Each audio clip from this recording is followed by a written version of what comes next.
I press a button. That's good. I hope it swirls. Yep. It's still swirling. It does. It has.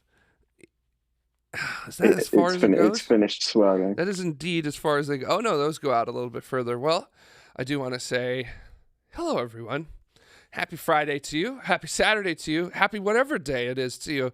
I, myself, Jared, and Ryan hope that you are having a good one, regardless of what day it is. And also, regardless of what you're celebrating as well, we hope you're having a good one as well, regardless of how warm or cold you may be as well. So I know that I'm just freezing here in Los Angeles, where it's going to be a balmy 75, almost 80 degrees Fahrenheit on that's nearly boiling point on Christmas. Yeah. Oh yeah.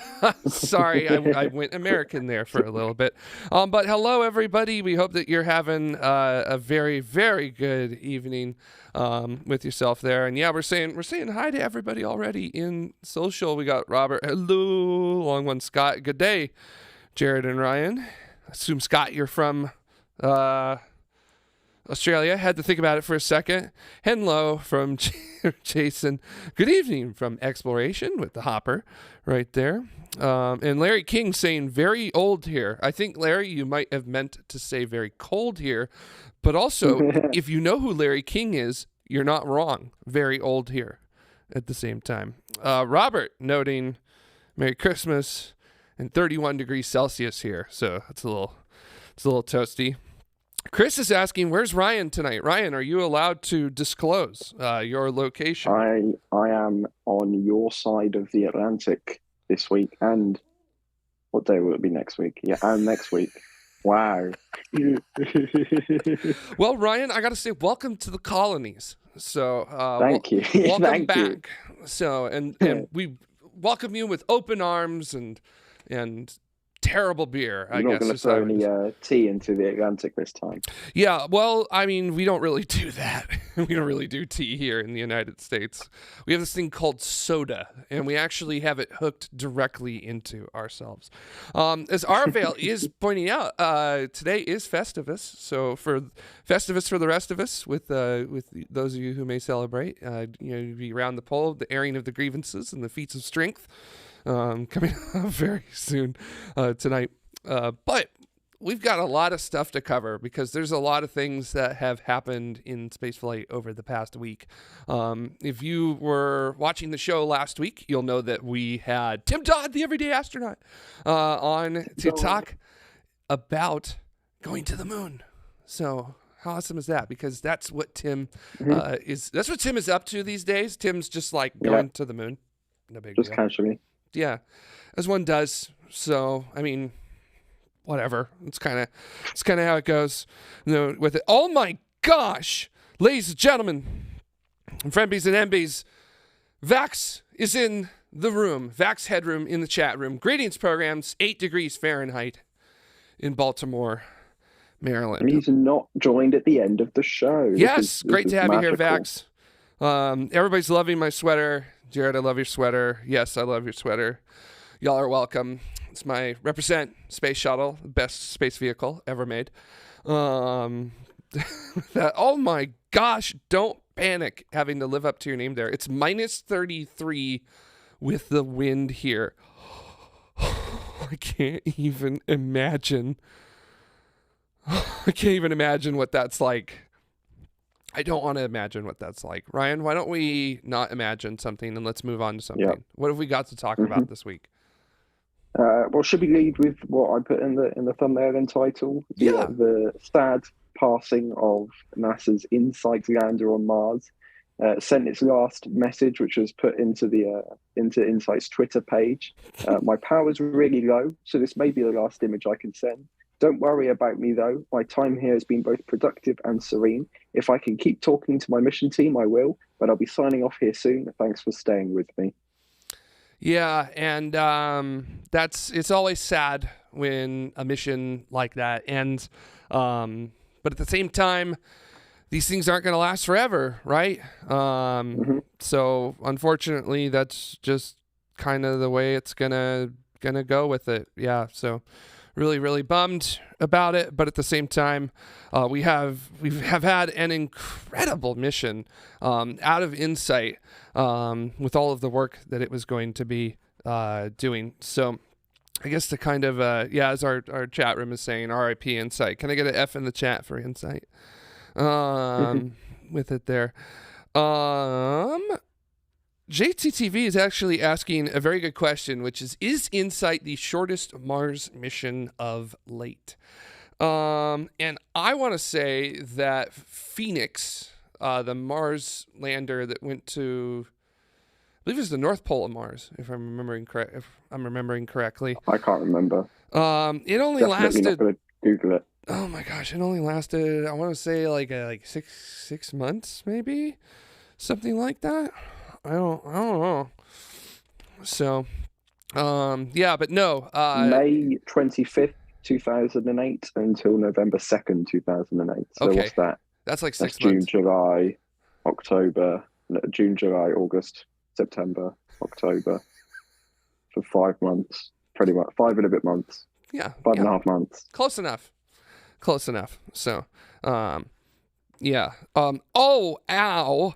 Okay, so first of all, before I go to the ow, I'm just going to go to Loopy, which is that Phoenix was InSight's older sibling, same general shape of the spacecraft, and absolutely correct on that one, Loopy. I'll go ahead and just pull up a little image of InSight here just to show you in the clean room in Boulder, Colorado, where they were building it at Lockheed Martin. So pretty cool with that there. So very, very, I mean, that would be a cool room to be in. I want to go in that room. That room looks awesome.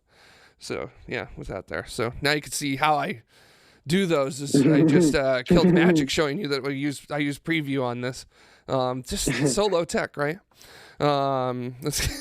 Showing you how good it is with Jamie, and I'm looking in that direction because something has entered the building. Also, Aravail is saying that Beagle was shorter. That is very true. And Vax is saying Beagle was milliseconds.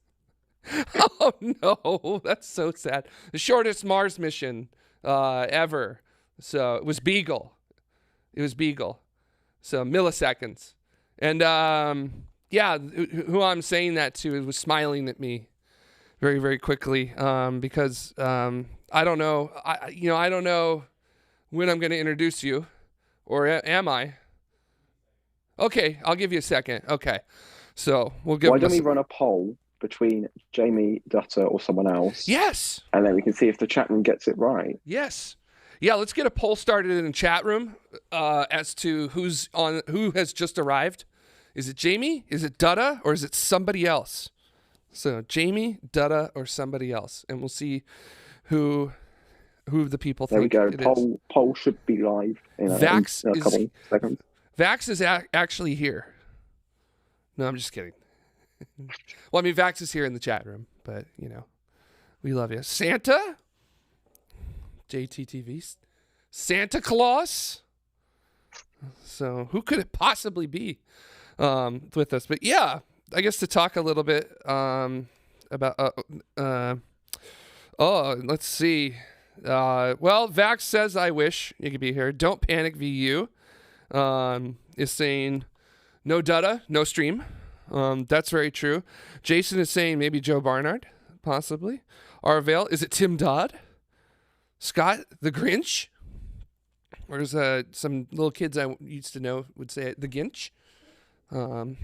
Possibly. To not have copyright with it. Oh, look at this. I like Ian's one here, which is Jack Bayer. Or however it's pronounced. Yeah, Jack. Scott Manley. No, you guys would have heard a hello. Hello. So Tim was close. Elvis? Niall Armstrong? Das? Tom Mueller? It's a Tom Mueller in our hearts, I could tell you that. Go ahead and take it. I'm a little rusty. It's been a minute. Hi, everybody. And the chat room is exploding. Hello, Dutta. It's Dutta. Yes, Dutta, you are here, and we're so glad to have you here, Dutta. Hey, thanks. It's so good. It's so good. By the way, I hope you're having a good time, Dutta. It's Dutta's now. Trying to figure out what the hell is going on with my board. You all can't see it, but we've had to do a lot of finagling, I guess is the nice way. I'm sorry for how much I screwed this thing trying to do it remotely last week, Dutta. Yeah, no worries. Yeah, I was gonna say, do we hear all the keyboard buttons that are getting hit in the control room right now? Because that's Dutta putting things back, I guess is how I would say it. As Arvale is saying, the Tom Mueller of tomorrow, very good. Also, very true. How did you two mess this up so badly? So I feel like both Dutta and Jamie would say that if you both came in. Also, Dutta, I think you'll take a very high praise from Raul for this one here. So, Dutta McRae. So when in doubt, Dutta. Flat out. Yeah, when in doubt. I was trying to figure out how to do like Dutta or something in there, but it just didn't work. So am I going to push the Stream Deck, or am I? You keep doing you, and I'm going to set up SuperSource 1 so that I can be in there too. Gotcha. So we're gonna get it ready to go. So basically, we're gonna fix. Dutta is going to fix everything behind the scenes right now that myself and Ryan have destroyed over the past several weeks. So do you want to talk? Obviously, we're talking about InSight, the end of InSight, one of the first images that it sent back to us, sitting there with its robotic arm finally unfurled and ready to go for its mission, which was essentially a geophysics mission at Mars.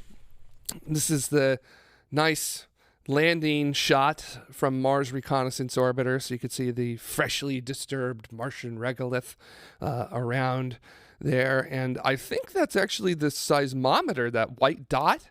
I think that's the seismometer that's been deployed already. So I guess you could see the seismometer from orbit.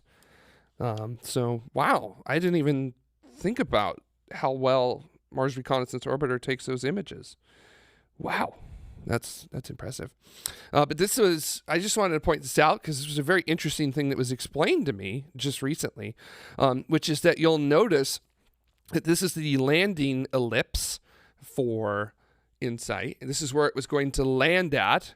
You can see it went a little long, but that's okay because this landings area is really boring looking, right? Like compared to where the Curiosity landed or where Perseverance very precisely landed.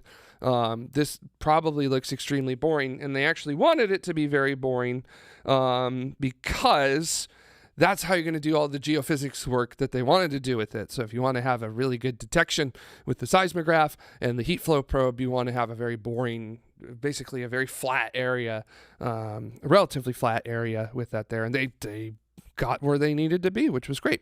Also, I just thought this was really cool because when they landed, they ended up actually digging out with the thrusters underneath it. You can also see, I'm going to point it out right here, if it will come through. Oh, look at that rock right there. Oh, that was close. That was close on landing right there. By the way, I just want to say some of the TMRO crew was actually at Pasadena because with JPL because we had been invited to go and watch that. And it was very exciting to watch it. So, Dutta, you're shaking your head. Why? What happened? I don't recall being there. Yeah, you weren't there. So you weren't. I was there. So I have video proof of being there as well because I got really excited. I think you showed it at the start of the next episode. If somebody goes back and tries to find the nearest episode to the landing day, you'll probably be able to find it. Yeah, probably something like that. I wouldn't be surprised. Yeah, that's going to be in November of 2018. Just to let you know, right around late November. Someone go back. Yeah, somewhere around there. By the way, seismometer worked perfectly. Not really much of an issue to talk about. Detected over 1,000 Mars quakes, including one that would have been a magnitude, relative on Earth, magnitude 5 earthquake, which for me and Dutta, because we live here in California, we're well aware of earthquakes of magnitude 5 will get you, it will wake you up. And that's enough to get out of bed for. It is absolutely enough to get out of bed for. at least for us here in California. So yeah, that would definitely be one that you would jump on Twitter to confirm that it had been an earthquake. Well, not Twitter, jump on Mastodon to confirm that it had been actually, because Twitter's not usable. So also, if you tweet about the earthquake, you're doxing the earthquake, so you're going to get suspended. I did want to say that even though, so this is the heat flow probe, I forgot to mention, it didn't work. At least it didn't work as well as they wanted it to, because unfortunately, the soil mechanics for the landing site were not in line with what they actually expected it to be. Scott, that's a good one there. I like that. Looks like the concrete under Starship.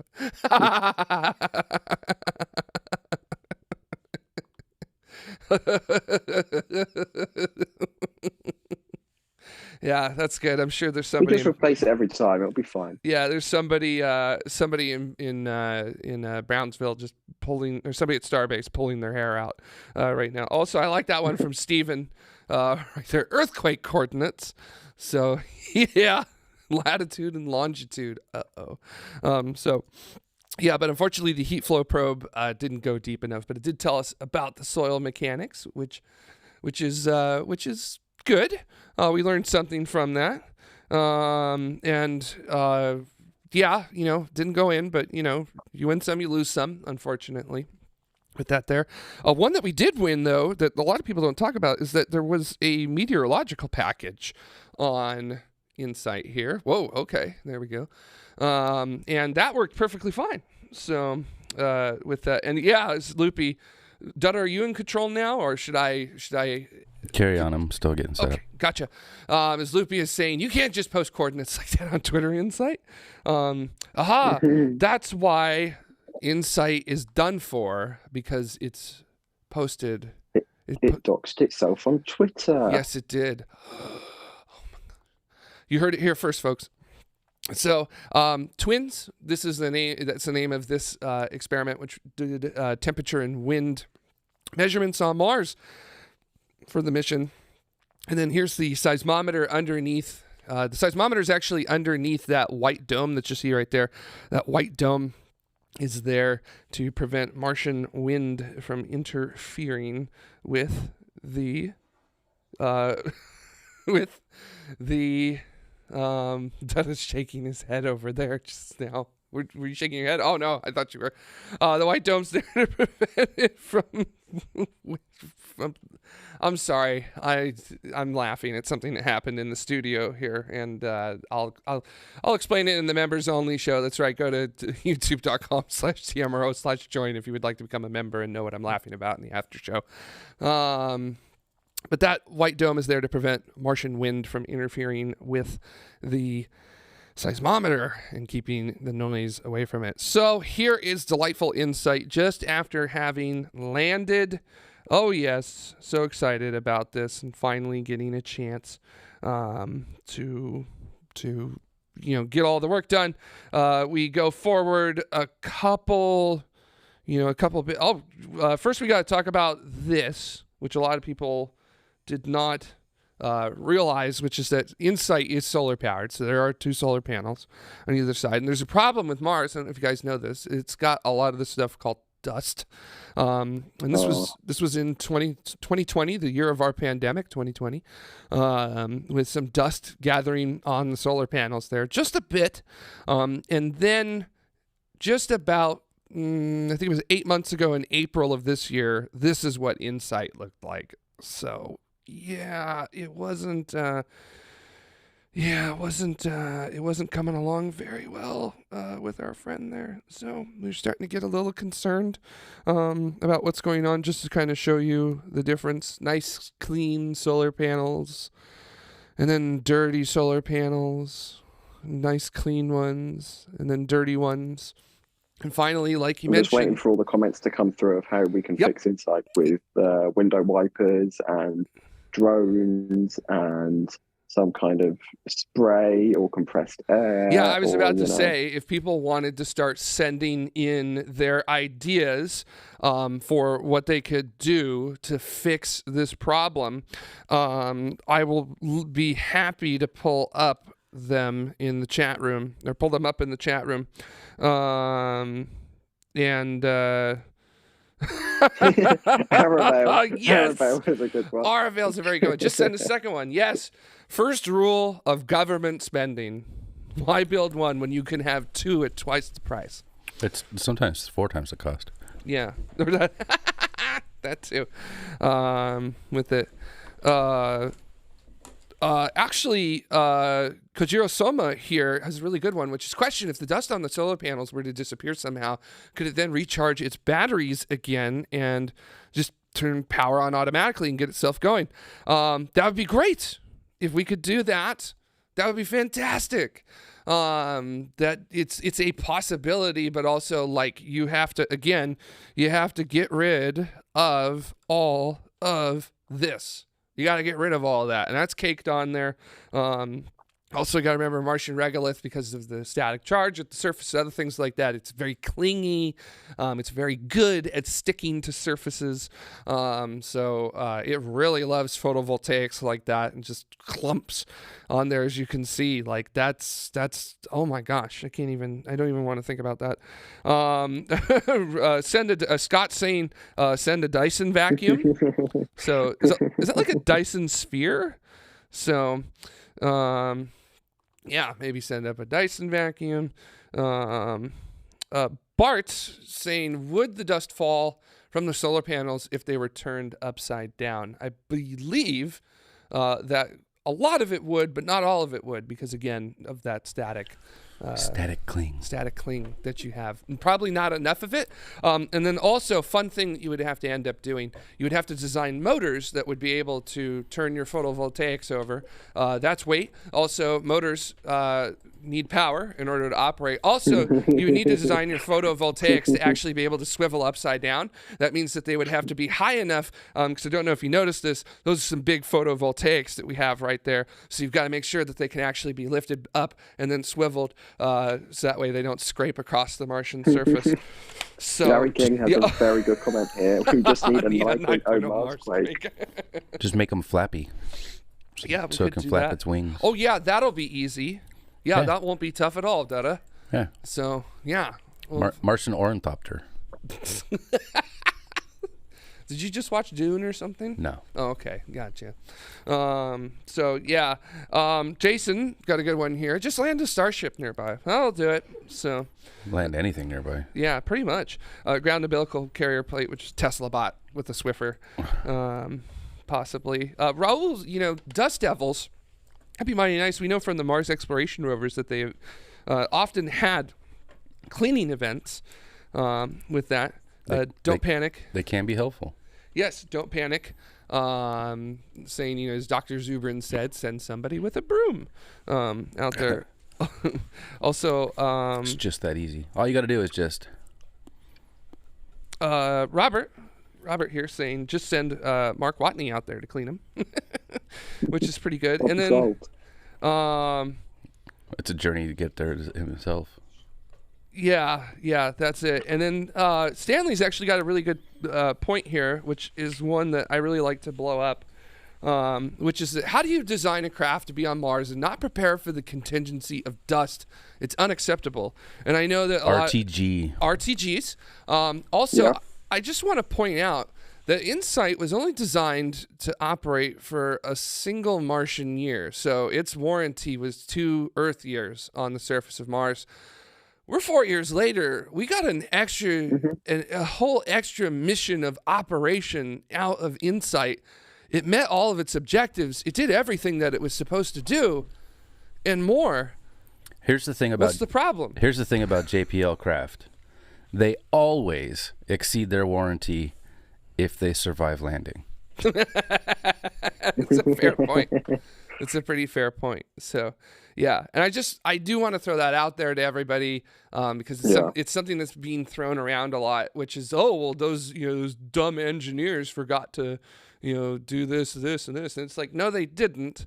There's a whole lot of ideas that everybody has, but there's also a whole lot of things like physics and the lack of amount of weight or power or volume that you have on a lander in order there are sacrifices that you have to make, period, just to get scientific payloads to the surface of Mars.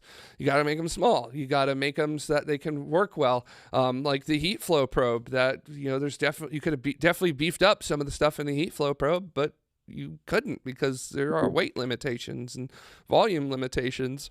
And power limitations too, because InSight has to power that. So yeah. Curiosity is about the size of a Mini Cooper, right? Yes. InSight is about the size of a golf cart. Oh no! InSight. I pulled it up for you on Orange. There, Dada. If you have control. Yeah, InSight's big. I just want to point that out. All right. So InSight is big. With this, it's a golf cart plus the solar sails. Okay. Yeah. Sure. So if you wanted to include everything that everybody's talking about, it would be the size of a Abrams tank. Yes. With a similar weight. I don't know if anybody's ever seen a movie called The Pentagon Wars. But there's a great part in it. You know what I'm talking about? No. So there's a great part in it where they talk about the Bradley fighting vehicle. Yes. Which was started. It was a project started in the 60s, and it didn't come out. It didn't come to fruition until the 80s because they kept throwing in different changes and stuff. And it's literally a 15-minute segment of the main guy running the program, sitting with generals and meeting with them every couple of years. And each time a general says, "Well, why don't we put this on it?" And then a couple years later, they finally have it, and they say, "Well, with this, we should have that on it as well." And it ends up becoming, yeah, there you go. It ends up, so it was supposed to be a troop carrier, but it ended up being a tank that could not carry troops very well. And it's also not got enough armor on it in order to actually fight tanks. And it's not able to go over terrain to be a scout vehicle, even though they wanted it to scout. So it's like the F-35. When you want it to do everything well, it does nothing well. Yep, exactly. So that's why compromises are made on spacecraft.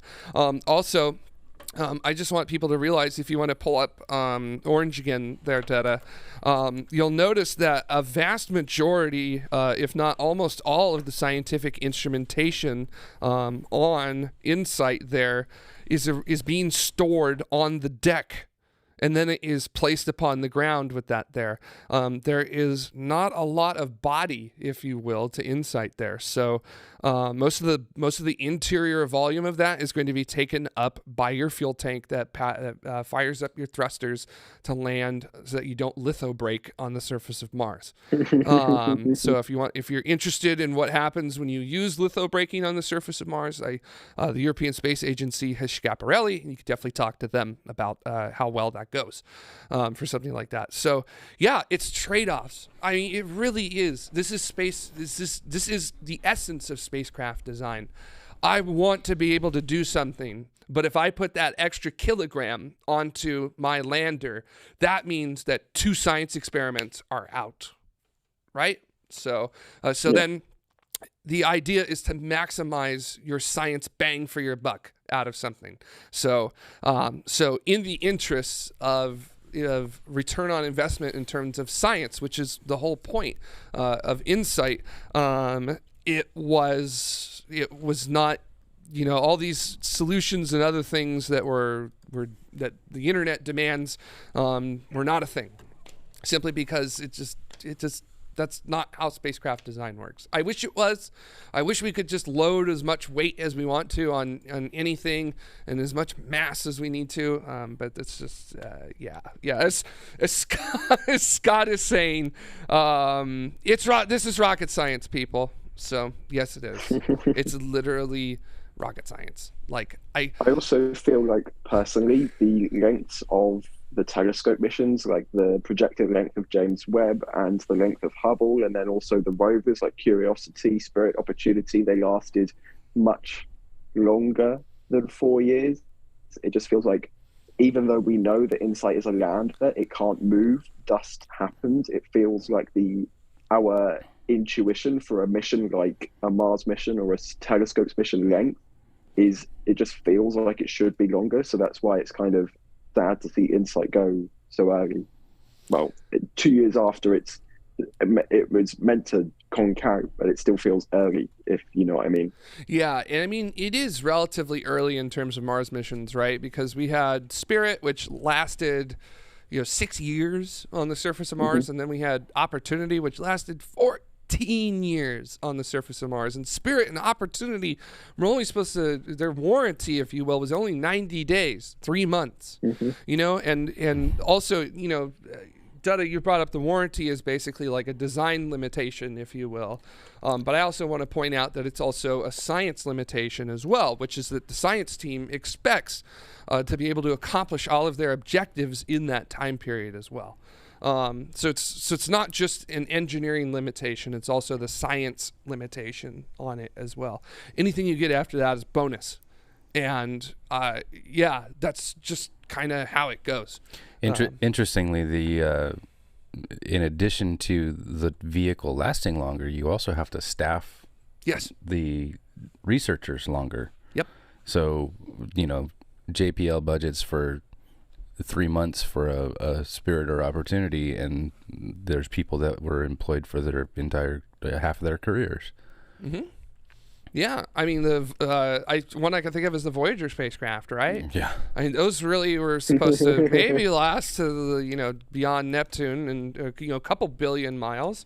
And gosh, here we are, 45 years later, 45 some odd, somewhere, right? 45? Yeah, 77. So 45 years later. Yep. And there are people out there who started their careers on Voyager and probably were like, I'm going to go work on the next mission once Voyager's wrapped up, but they haven't moved off the mission because why? Voyager launched just before I was born. Wow, that is something to think about, isn't it? And it's been in operation all of my life. Yeah, isn't that wild to think about that? It's crazy. That's pretty cool. That's a pretty cool fact. So I guess we'll have to find it. And GTH 042 is making a good point here, which is that, yes, there's lots of 1980s Toyota pickup trucks that are, still on the road, but hey, they can be serviced. And of course they can be serviced. There's people there. So, yeah. Sorry, I take it back. Just after I was born. Just after you were born? Okay, gotcha. Still.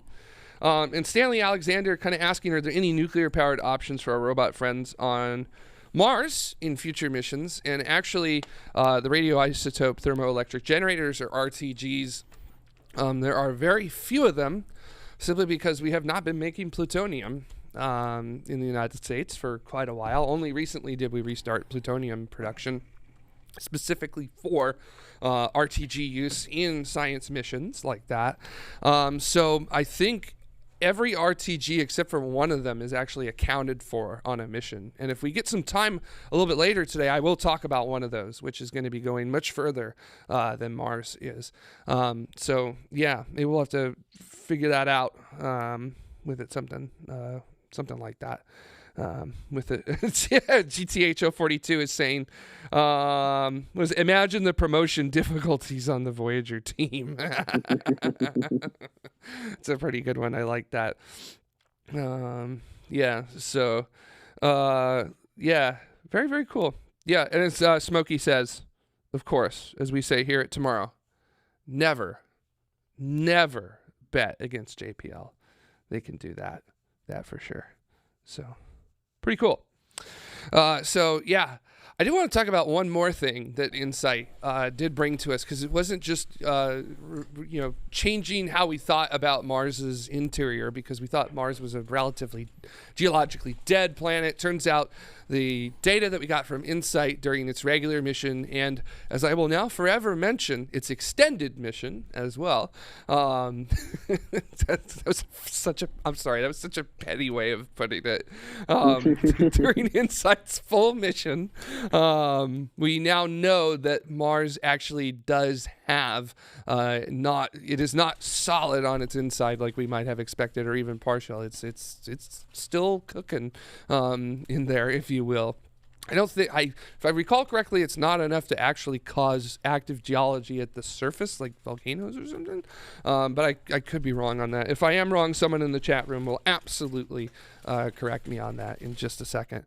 But one thing I did want to talk about was something that was added on to InSight, and actually was a massive success, and is now being used as the standard bearer for missions that are happening right now. And that was a little part of InSight that you may have heard of called Mars Cube 1. And these were the first interplanetary CubeSats.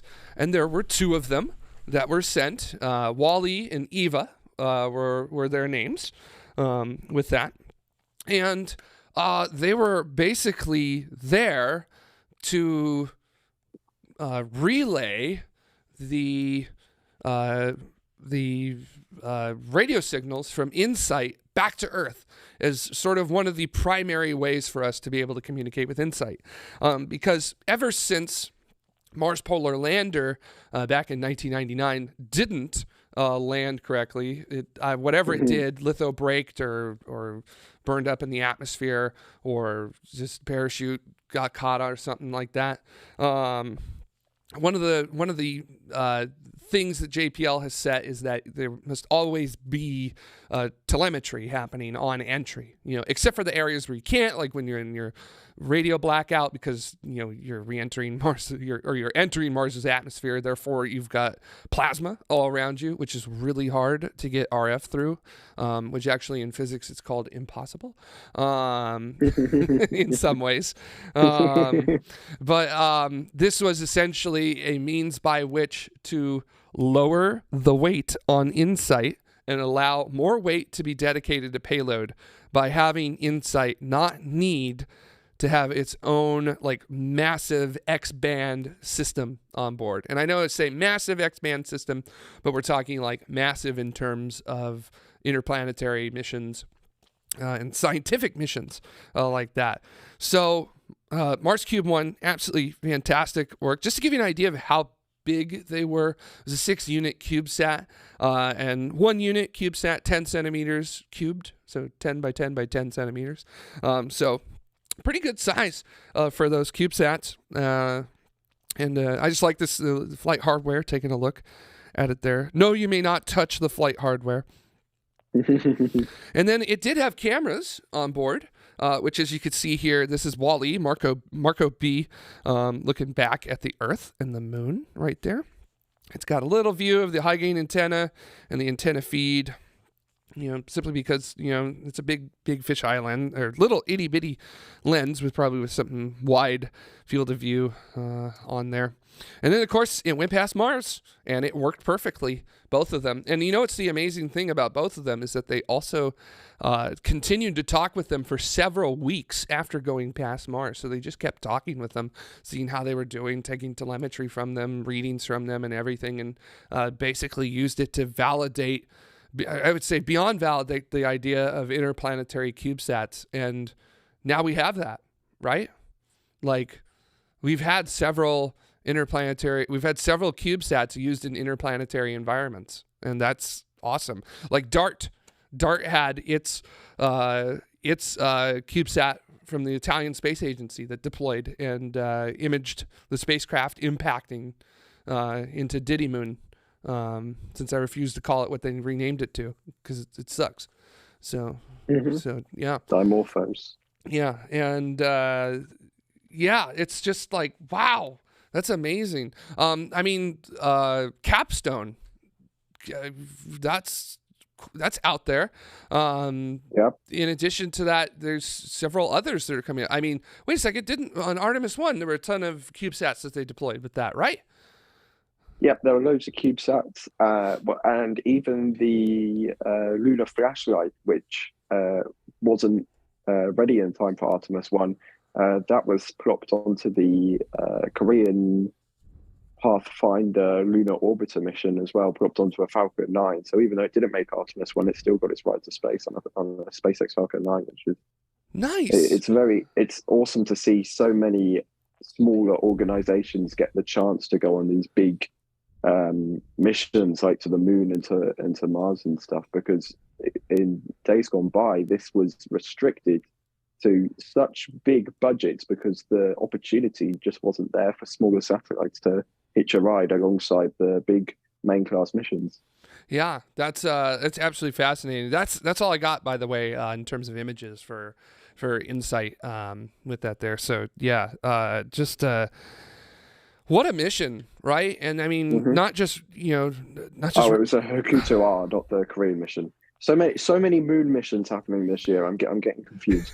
That's an excellent. I love that we're having such a problem keeping up with all of the moon missions. So that's very, very good with that there. So excellent. So yeah, RIP, shout outs to InSight and the homies. We will never forget you. We actually had a model of Marco satellites in studio. Yeah, I was going to say, we actually had one of the project scientists of Marco came to the studio and talked to us about that. And that's, I'm going to say that's in September 2019, sometime around there. So, yeah. So I just posted cool. a link in the chat. Cool. Awesome. So very, very nice. It was 3 years ago. Cool. Very cool. So something a little happier, preserving. Oh yeah, there you go. Look at who's that guy? Wow, look at that. Orbit 1228. Wow. Yeah, that was really, really cool. That was a fun one. So, and I like hard. Even though it wasn't real, I like when there's like same size hardware like that. Things to point at. It's like spare space hardware that's not space qualified. Yeah, that's fun. That's pretty fun. It is fun. So yeah, and I do want to talk about something that's good that's coming up. Ryan, do you want to touch on this at all? What is it? Hubble. Oh, Hubble. Oh, brilliant. So the way that I understand this as someone who is not, but I am in the United States, but not a US citizen. I don't understand how these things work really. I don't think anyone does, to be honest, but especially me. The way that this, so SpaceX and Jared Isaacman Polaris program, they want to reboost Hubble. That's the shortest way of putting it, long story short. But NASA, because it's a government agency, the way I understand it is they have to open up that job to anyone to bid on. Yes. So that has officially now opened up. So anybody can bid on the Reboosting Hubble mission, essentially, even though it was kind of SpaceX and Polaris and Jared Isaacman who came up with the idea. And I imagine that they will probably win it. Yeah, and that's very, very exciting to hear about it. I think, if I recall correctly, they signed a unfunded Space Act agreement in order to look into that and do the study with it. And I had seen people throwing around the idea of the mission, like not having to pay for the mission at all. But I will definitely believe it when I see it on that front with something like that. Also, I would be very interested if someone like Jared Isaacman, even with all of his spaceflight experience, would be allowed to go up and touch this and work on this. That's so pretty. Considering that the astronauts who went here are, I mean, even just to be an astronaut who went to Hubble, that's a pretty elite group of people. So only a handful of people have ever done that. Yeah, and because its orbit is so high. Yes, and only a handful of people have also gone to Hubble more than once as well. There are just a few that have done that. I know my personal favorite astronaut, Story Musgrave, did Hubble. One of his many missions was the first Hubble repair mission. He kind of led that and to figure out how to do it. So a little bit of a work there, but yeah, Hubble is a gorgeous vehicle, isn't it? So, and this is pretty high res. Should I zoom in? It's so shiny.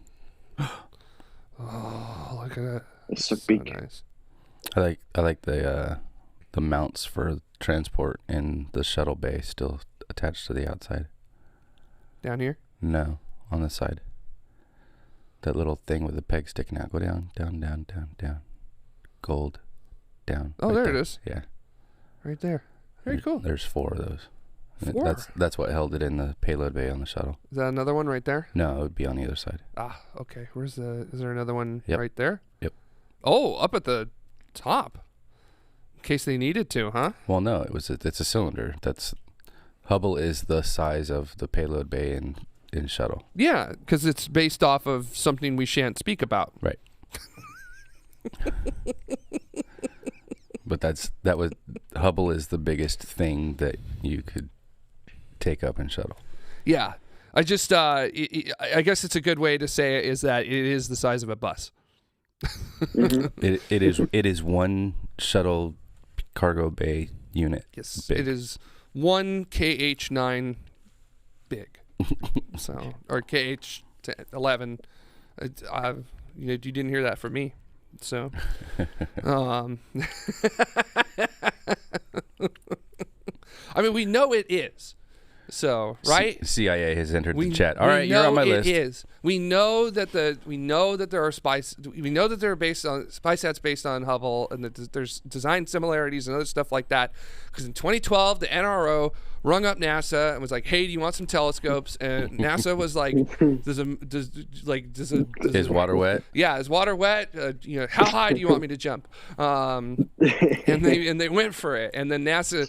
NRO gave it to him and was like, these have been obsolete for decades for us. And NASA's looking at him going, how did you do this witchcraft? So that's why it was out of focus initially, right? I don't think so.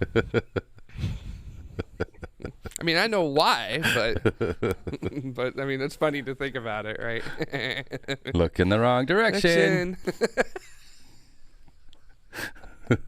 Although I do have to say the NRO did stipulate that they cannot, that the telescopes that they gave them cannot be aimed back at the surface of the Earth. Yeah. So, which I thought was very funny because one of the missions that got proposed to use the telescope was to look at the aurorae in the Earth's atmosphere, and I just feel like the NRO is like that parent talking to their child and going like, "You're on thin ice," you watch yourself, or something like that. Redacted. I'm not actually looking at Earth. I'm just looking at the atmosphere. Yeah, I'm just a nice little. Don't even worry about it. So, but hey, I want to throw something out there, which is that you know what this is right here, right? Satellite. I can't see it. Yeah, but do you know what kind of satellite it is? Really small. A medium-sized satellite? Yes. Ryan, are you going to look any closer? Sorry, I had to bring it a bit closer. It's a bit small. It's only a few pixels. It's quite difficult to see. How about our chat room? Does our chat room know what this is? It's a GTA Show 42. Mega cute set. I like it. What is it? What is it, everybody? What is it? I can't see. It's really small. It's screwed to its base. Space buoy. Come on, guys. Give me some real ones. Europa Clipper? No. Guys, I'm still on Hubble here. I'm still on Hubble. WeatherSat? No. Good guess, though. Good guess. So, Nancy Grace Roman? No. It looked like a telescope. Does that look like a telescope? It looked like Hubble. Does that look like Hubble to you? Giga CubeSat. Starlink. Okay. All right. Fine. Am I just going to tell the chat room? So, Jared, what is it? It is a Northrop Grumman mission extension vehicle. So, when you open these things up to a whole bunch of people, right? A space junk thingy. Actually, maybe close to that. But yes, this idea of like reboosting and attaching to something and taking over attitude control and providing the ability to continue, making something work. It's not really brand new, right? I mean, like Northrop has 2 of these operating right now. Yeah. That's kind of it's kind of a thing. And the thing about it is that the mission extension vehicle is from Northrop Grumman, and that's a company that can bid, right? Anybody can bid on this, right? Mm-hmm. So what's going to stop Northrop from going forward and doing that? I don't know. Nothing. That's interesting. Yeah, I just want to throw that out there, that yes, there's the Polaris program and Jared Isaacman and all the other stuff. Not me. Jared Isaacman. But wild card. Like, what if these guys come in all of a sudden and they like throw down and they make one happen? Well, the RFIs said that it was at no cost to government, so whoever does it would have to do it. What if they did pro that? bono. What if they did that? Like, dude, we're sorry about J-Dub. Throw this one away to get some business. Like, we're really sorry about J-Dub and how long and how much it took. And it turns out we actually have some extra from it. So, yeah. Would you guys like to? No, I don't think it's going to happen at all. But also, like, are we for Hubble? Are we just boosting it, or are we also like fixing it? Because it's Hubble, unlike Webb, is serviceable, right? I can't imagine if you go to the expense and complication of getting there that you wouldn't also want to do some upgrades. Yes. Like, you don't travel out to the desert just to travel out to the desert and move your car further out into the desert. You do camping and sightseeing and stargazing and because you're there. Yeah, I almost reached a level of Dutta, some of us, but then you saved it there pretty well. So, yeah, so that'd be cool. I really hope that this goes. I'm very excited about this, and I just want to see something happen, like big wild card with it. I just think it'd be hilarious if that ended up happening. So, just throwing it out there. Northrop Grumman, if you feel like making me laugh really hard, go for it. Yeah. At no expense. Mission proposal game of Uno Reversi. I thought you had it. Robert has a good point here, and the financials may actually be able to work out. I'm not sure. Just shock everyone. Boeing is going to win the bid and boost Hubble with Starliner. Very, very nice there. Take that. Yeah, and talking about telescopes a little bit, I did want to talk about something that I've been trying for weeks to talk about on the show, but we've just always run out of time trying to talk about it, and then I've decided not to talk about it in our members chat, which if you'd like to go to the member stream after this, you could go to youtube.com/join, or YouTube. Oh my God. Take two. youtube.com/TMRO/join. Become a member of us here, and you will be allowed into our members stream that is after this, where it's live. Don't worry about it. We'll get it in post. Yeah, you can see us get it in post and do these things and do some very cool things and ask us stuff and watch us eat Taco Bell, amongst other things with that here. But J-Dub has found the furthest thing that we've ever looked at, and that was, I mean, we're already just a couple months in, and holy smokes, we're whoa, yowza. So that's pretty wild, huh?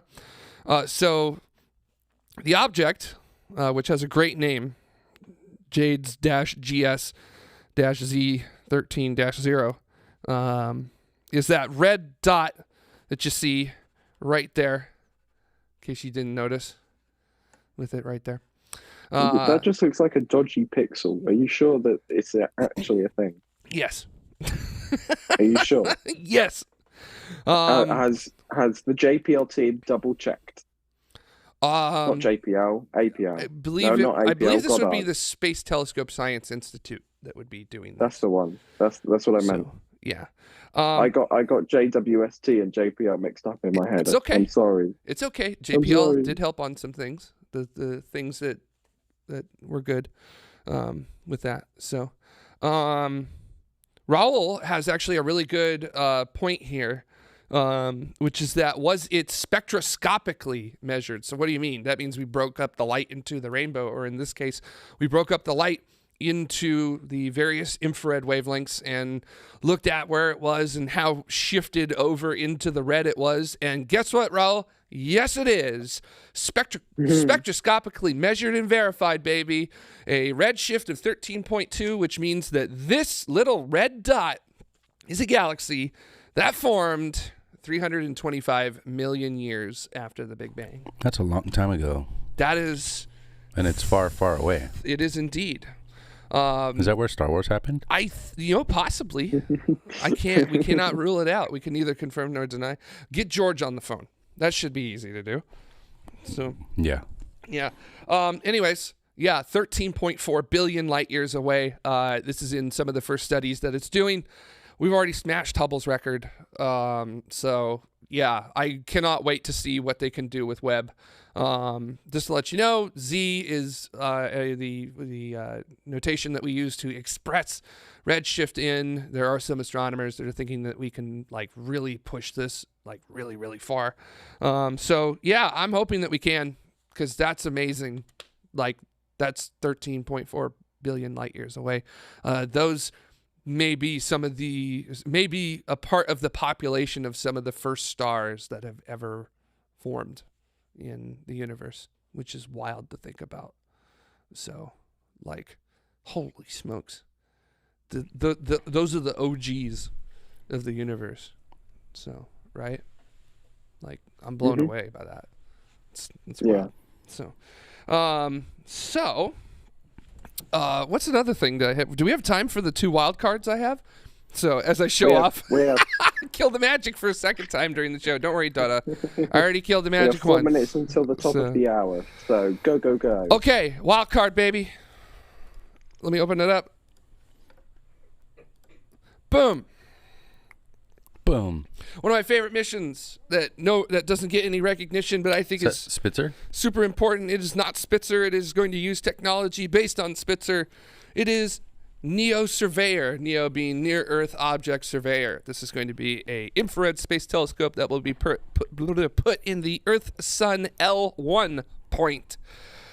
That will be 1.6 million kilometers closer to the sun than the Earth is. So that way it will be able to look out and see the universe. That looks like Spitzer. So, it does look like Spitzer because it is using technology from Spitzer, which is what I repeat myself with that there.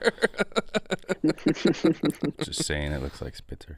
Yeah. So, it is going to use the technology of Spitzer to put its